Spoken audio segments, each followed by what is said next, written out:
Hi, everyone, and welcome to episode 3 of Go-Giver Influencers Facebook Live show. This episode is titled, You've Been Framed, and so have I. Because the theme is going to be framing, even though it will probably, especially with my special guest today, it will kind of morph off onto a bunch of different topics. But one of the biggest aspects of influence is being able to set a proper frame. What is a frame? Well, a frame by definition is the foundation from which everything else takes place. So when the proper frame is set, or you've been able to reset maybe a negative frame that someone else came in with, you're really 80% of the way there to a mutually beneficial resolution.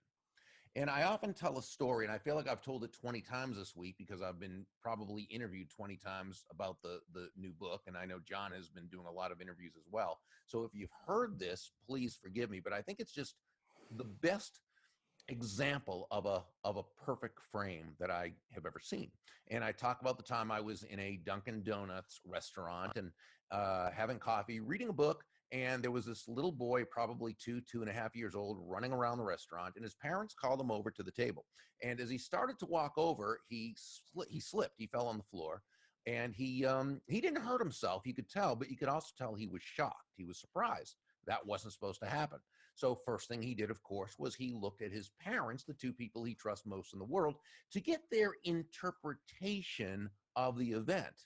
Events happen, things happen in life. It's typically how we respond or react to them that makes all the difference. And so the parents, I really think, had they gotten upset, had they panicked, I think he would have started to cry. But the mom and dad handled it just beautifully. And what they did is they walked over calmly, and they had smiles on their faces. In fact, they applauded, and they said, "Oh, that looks like so much fun. What a great trick." And immediately the little boy began to laugh. What the parents did is they set a productive frame from which he could operate. We can do the same whenever we are about to have an interpersonal transaction with anyone.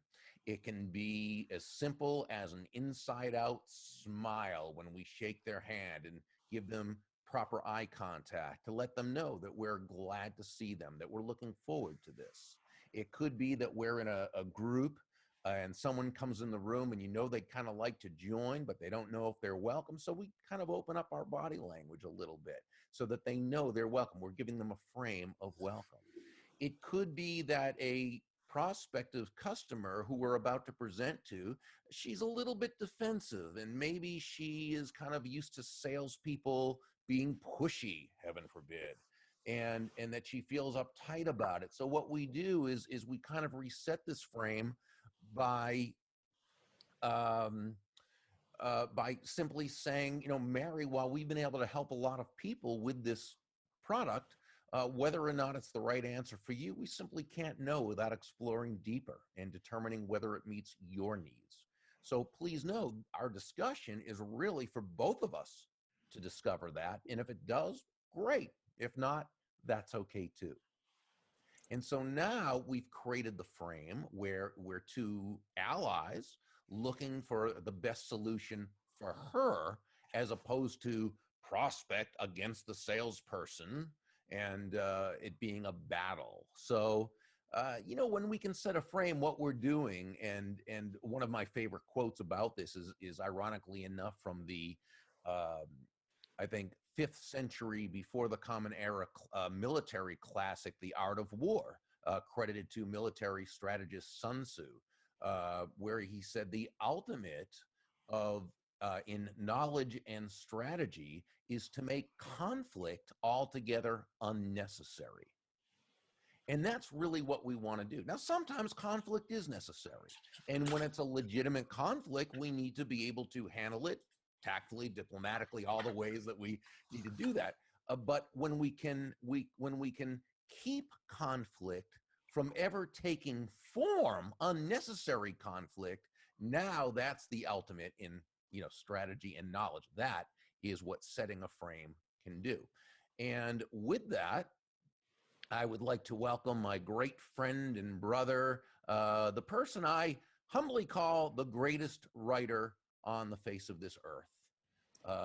And again, I only say Earth because we really don't know who else is out there on these other planets, and I hate to be presumptuous. So, John David Mann, welcome, my friend. Hello, good sir. How are you today? Doing fantastic. Thank you. Now, I'm going to do my newfound trick where I try to actually look to see who's commenting, because I know there's going to be plenty of questions for you, not for me, for you. And I want to be able to look down and be able to see. I do see Hill McKinjay. I hope I pronounced that right, Hill. If I didn't, I apologize. But Hill wrote, as she was talking about the story at Dunkin' Donuts, and she wrote, "That works every time," and then hashtag mom of 4 kids. Ah, I love that. And John, I mean, you've got kids. Is that true? That frame, what happened at Dunkin' Donuts? Is that, Yeah, it's great. I love it. That's a great example. Great example. Teachers can do that. Parents can do that. Yeah, but you can do that in basically any kind of situation, really. Yeah. Hill wrote, nearly works every time. Belinda Proyne wrote, "Hi, John and Bob. Hi, Bob and John. Been looking forward to this." Hi, Belinda. She's great. Zach Miller. Hello, Bob and John, enjoying the book so far. Oh, thank you, Zach. And then I think I also saw my great friend, but she's not here anymore on this, so I must be doing something wrong. But Shannon Farabee, who's awesome, and she is here too. And who John, wrote one of our very first reader comments on the book. Thank you, Shannon. Yes, she did. Yes, she did. She did. Thank you, Shannon. That was wonderful. She's a great leader herself. Talk about someone who's an influencer. My goodness gracious.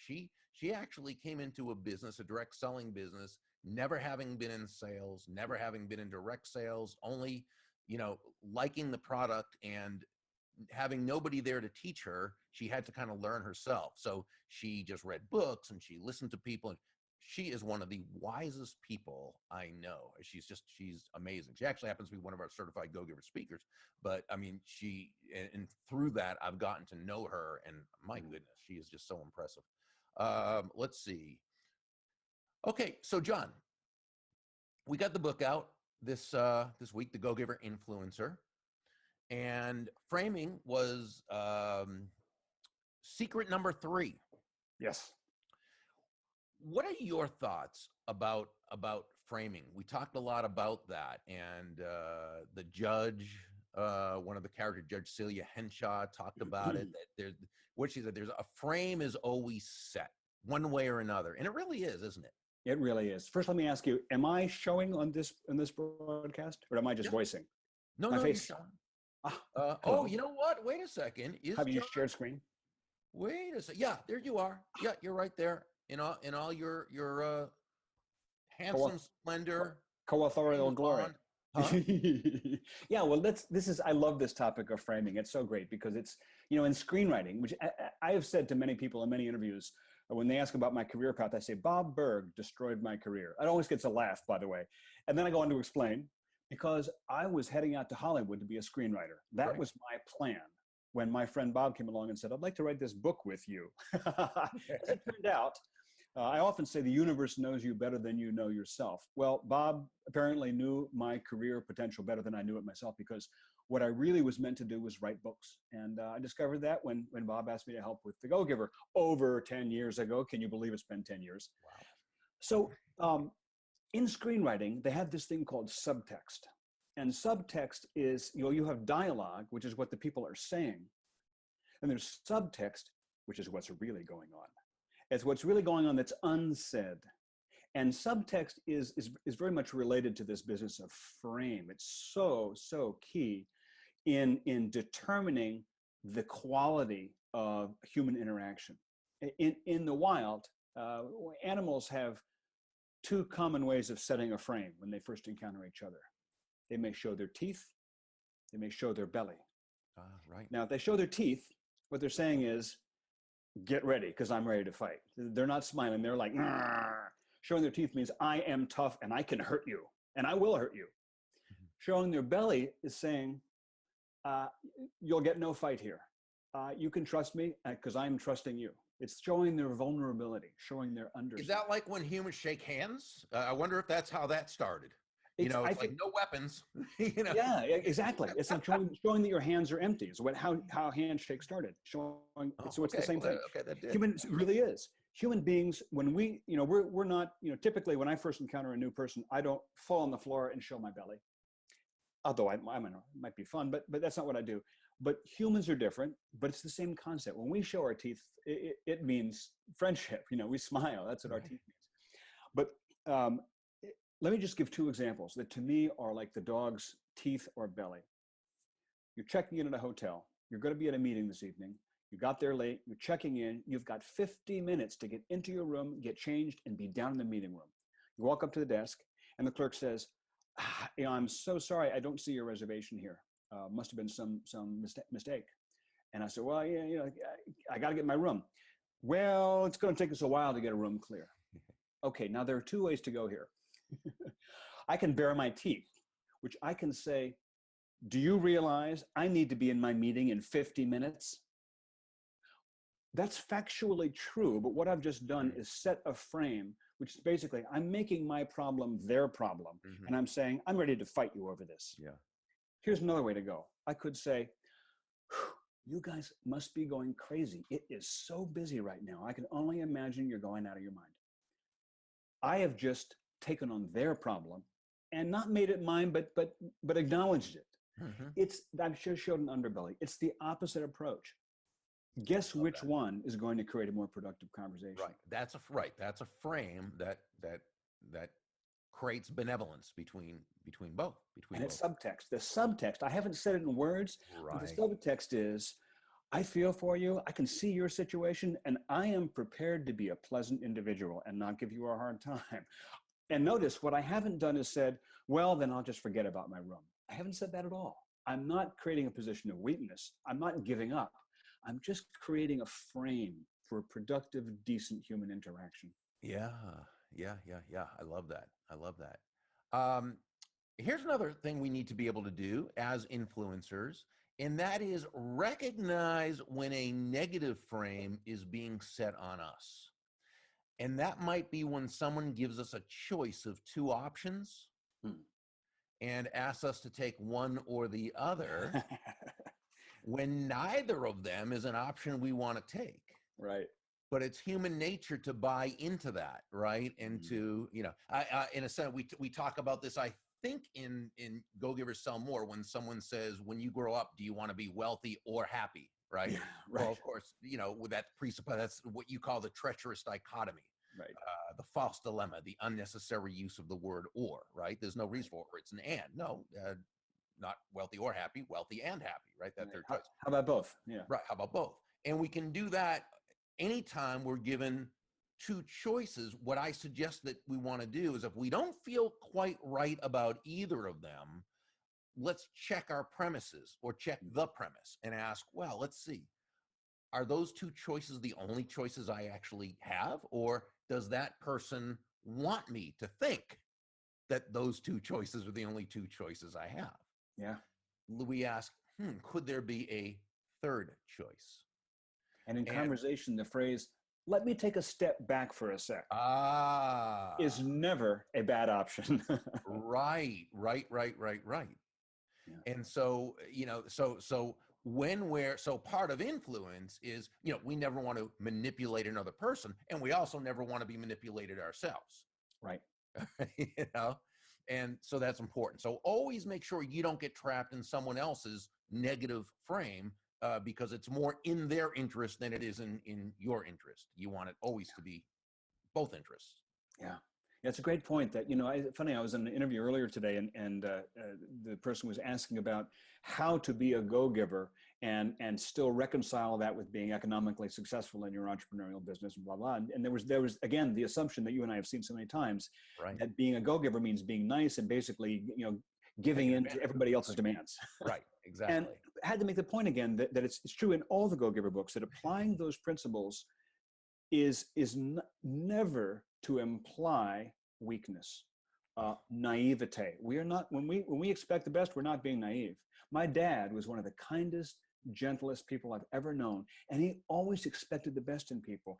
It would be very easy for others to assume that he was naive, and many did, but he was tough as nails on the inside. He was really clear on what he would give on and what he wouldn't, you know, where the boundaries were. So yes, being a go-giver in any situation.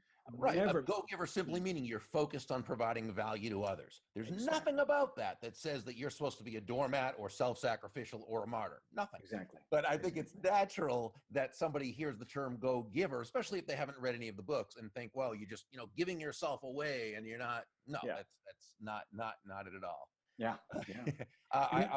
Oh, go ahead. No, you. Well, I was going to say that people say, well, you know, can you be too nice? No, you can't be too nice. What they mean is, can you be taken advantage of for being nice? And my answer is, if you're nice and you find yourself being taken advantage of consistently, it's not because you're too nice. It's not because you're nice. It's because you're doing things in such a way that you're allowing yourself to be taken advantage of. Yeah, and by the way, you're not being very nice to yourself. Well, you're not. Exactly. So, yeah. I mean, you count too. Let me look. Hill, who, by the way, said that I did not pronounce the name correctly, so you may have to write that phonetically for me in here, but wrote creation of win-win plus win situations. Everybody happy. Absolutely. Everyone should come away ahead. In any exchange between one or between, well, it could be between two or more people, we should always be advancing life, you know, for, as well as Waddles called it, advancing life for everyone. Sure, I love that. And, you know, I'll say a quick word on that. One of the things that you know, Bob and I like to do, that we like to do in our stories, and we did it certainly in the Influencer, is that at the end, you know, there's a dilemma, there's a challenge, a problem, and in the end, there's a solution that they arrive at, which is something that nobody saw coming. It's different. And to me, that is often the key to the win-win plus win, which your friend mentioned, which is, it isn't an either or. It is, if we take a step back and open ourselves to possibility here, there's often a new solution that nobody saw coming, which actually produces a more positive outcome for everybody involved.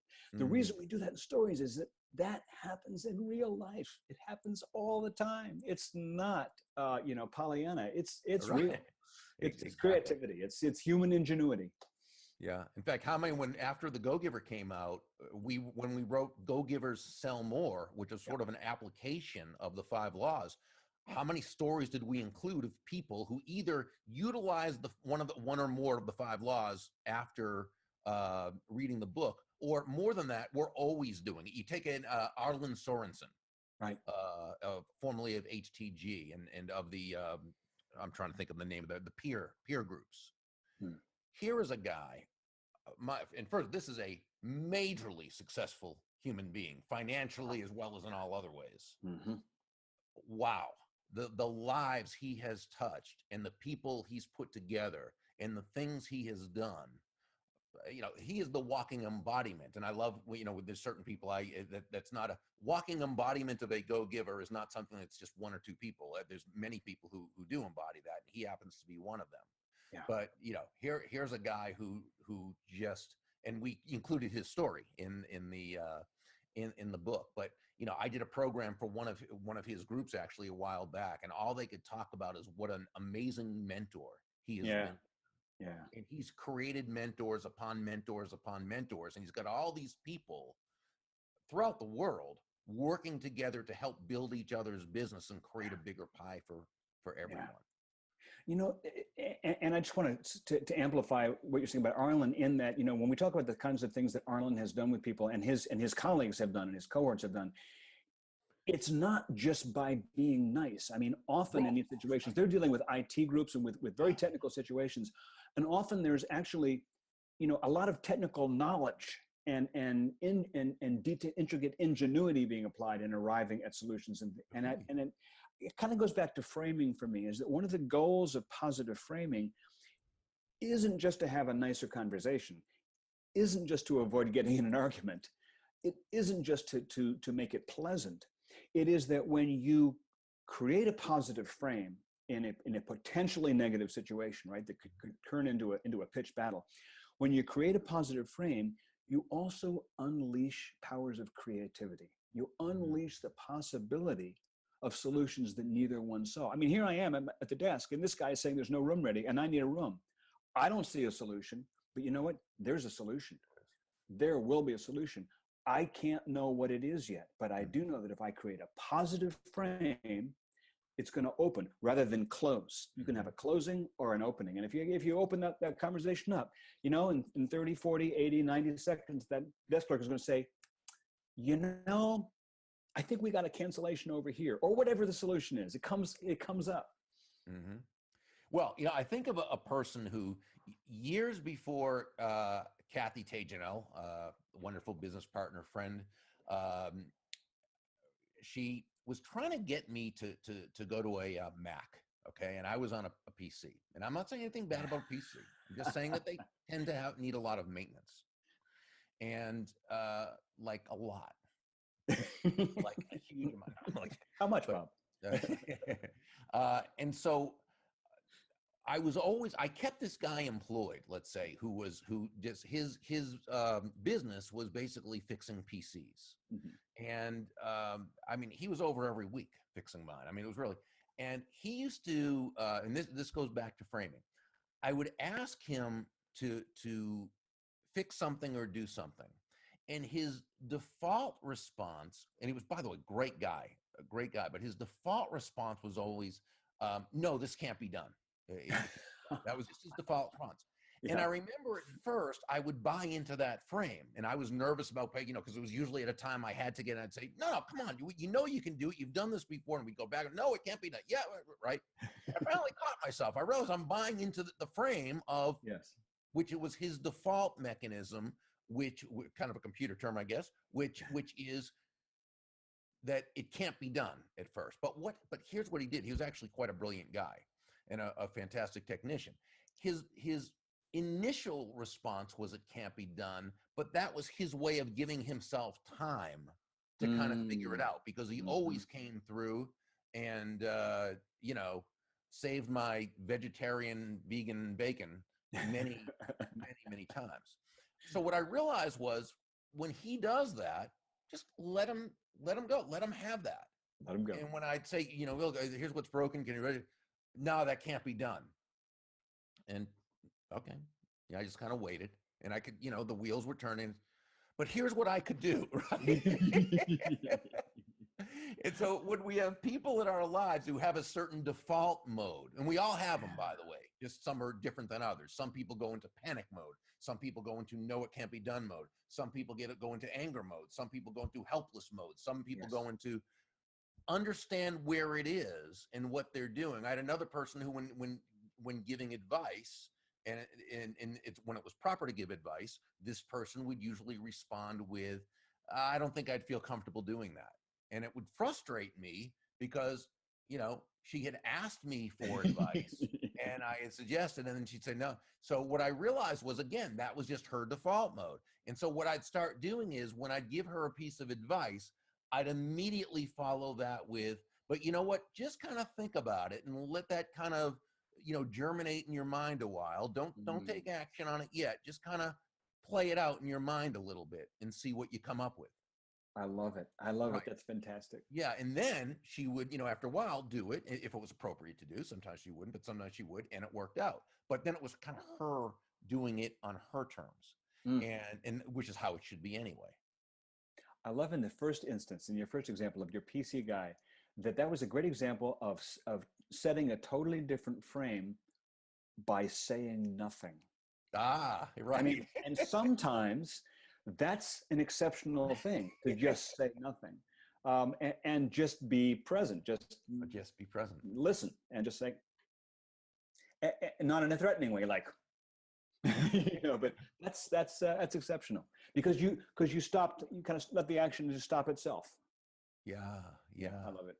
And again, this comes from listening to others, which was our second secret, right? Mm-hmm. And your phrase, and we talked about this on the podcast this week, but I just love it. It's become one of my all-time favorite phrases, which you came up with, which is listen with the back of your neck.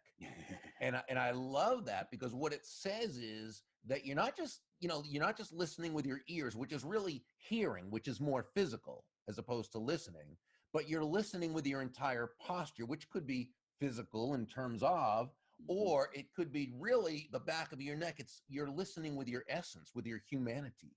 Yeah. And when you do that, you learn more. You simply learn more. And this other person knows you're learning more and that you care enough to really listen. Yeah.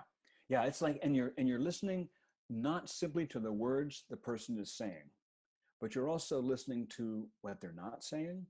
And also just to who's behind the words. We talk about our fifth secret. Oh my gosh, we're telling secrets. This is very dangerous, isn't it? The fifth secret is to let go of having to be right. And one thing I like to say about that is that the thing about being right in a dispute is that there are levels of rightness and then layers of rightness. Sometimes you might be right about a specific point, but that may not be the point. Or say it even better, there may be another point, a larger point that you're missing, that you're not seeing. And that's why listening with the back of your neck is so important, because it isn't just listening in order to be gracious and let the other person go. It's listening with the assumption that there may be something I haven't caught on to yet. There probably is. There always is. And that's part of letting go of having to be right. Because again, it doesn't mean you don't desire to be right, that you don't want to be right, that you don't prefer to be right. And you might be right. And you might be right. And you're going to make your point, and you're going to, what it happens to be. Right. It means you're losing the attachment to having to be right at all costs, even if you're not right. And and so much of what we've seen in politics and the dialogue, if you will, I'm doing a lot of air quotes today. I don't even like air quotes. I'll just do air apostrophes while you're doing it. Oh, I like those. And so when you see people who have taken sides, right? So it does, my mind's made up. Don't confuse me with the facts. Okay. Yeah. This is where confirmation bias sets in, where which is just what it says. Anything you hear or read or come across that confirms your already held beliefs or biases, you accept. But if it doesn't, you just ignore. The challenge with that is you can't learn any more than what you already know. And I always love, the quote attributed to Mark Twain. And by the way, Mark Twain, Ben Franklin, Abraham Lincoln, those are people who half the time the quotes attributed to them, they never said.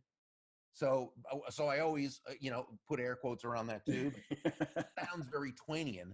And it's where he said, it ain't what you don't know that gets you into trouble. It's what you're absolutely sure you do know that just ain't so. And when we're too attached to having to be right, we don't allow ourselves to go into learner's mode.